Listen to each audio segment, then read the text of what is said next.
ఏ ఒక్క వ్యక్తి కూడా బయటికి వెళ్లేటటువంటి పరిస్థితి లేదు.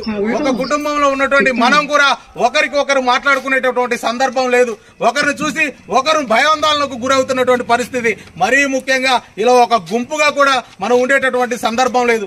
ఎవరి నుంచి ఎవరికి ఇలాంటి కరోనా వ్యాపిస్తుందో అని చెప్పేసి మనందరం కూడా భయాందోళనకు గురయ్యేటువంటి పరిస్థితులు మనం చూసినాం. అట్టి పరిస్థితిలో ఒక్కొక్కరికి రెండు డోసుల చొప్పున కరోనా వ్యాక్సిన్ ఇచ్చి మన ప్రాణాలను కాపాడినటువంటి వ్యక్తి, మనకు ప్రాణత్యాగం చేసినటువంటి వ్యక్తి భారత ప్రధాని నరేంద్ర మోడీ గారు అని చెప్పేసి నేను ఈ సందర్భంగా మనం చేస్తున్నాం.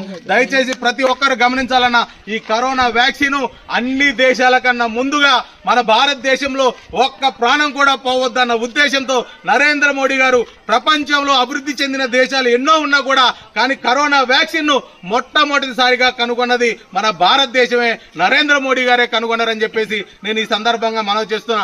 ఇప్పటికి కూడా ఆ కరోనా వ్యాక్సిన్ ఒక్కొక్క వ్యాక్సిన్ ఇతర దేశాల్లో చూసుకుంటే ఒక్కొక్క డోసు మనందరం కూడా రెండు డోసులు ఎంచుకున్నాం. కానీ ఒక్కొక్క డోసు ఈ రోజు అమెరికాలో 15,000కు అమ్ముతున్నటువంటి సందర్భం, రష్యాలో 15,000కు ఈ రోజు ఒక్కొక్క డోసు అమ్ముతున్న సందర్భం. కానీ నరేంద్ర మోడీ గారు రూపాయి తీసుకోకుండా నా భారతదేశంలో ఏ ఒక్క ప్రాణం పోకూడదు, ఒక్క ప్రాణం పైన నా కుటుంబంలో నేను ఒక వ్యక్తిని కోల్పోయినట్టే అని చెప్పేసి అందరికీ కూడా ఉచితంగా వ్యాక్సిన్ ఇచ్చినటువంటి ఘనత నరేంద్ర మోడీ గారిదని చెప్పేసి నేను ఈ సందర్భంగా మనవి చేస్తున్నా.